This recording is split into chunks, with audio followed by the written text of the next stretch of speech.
Hey there, and welcome to Project Primetime's sketch introduction series. I'm Remington Tonar. This installment is going to be a short intro, just a couple of minutes, to the forces behind the European debt crisis and why it's important for all of us and why we should all be paying attention to it. So I'm going to walk you through this, and please don't mind my poor drawing skills as we go through here.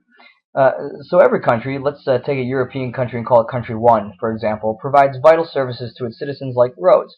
These roads, of course, cost money, which comes from country one citizens in the form of taxes and the like. These citizens in turn use the services that the government provides.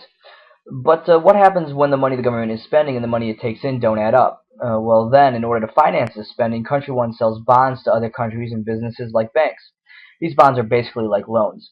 However, when country one keeps spending, and it looks like they might have trouble paying back those loans, these other countries and banks take their money elsewhere.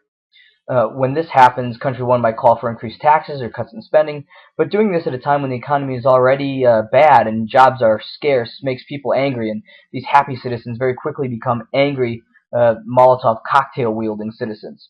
So how does this affect all of us? Well, the U.S. government and U.S. banks are exposed to Country One's problems because they may have lent money to Country One, or maybe they lent money to Country Two, which lent money to Country One.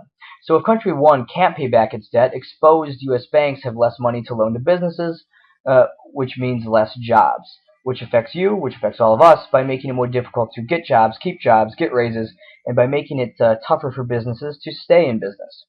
Meaning that we have less money or less opportunities to do the things that we love, like drink, there's a beer, shop, here's a shirt, tear up the American highways with our gas-guzzling SUVs or pickup trucks, here's a Ford F-150 or something, and whatever else it is that we do with all of our money. So as you can see, this crisis is definitely a serious issue, one that we should all be following and paying attention to very closely.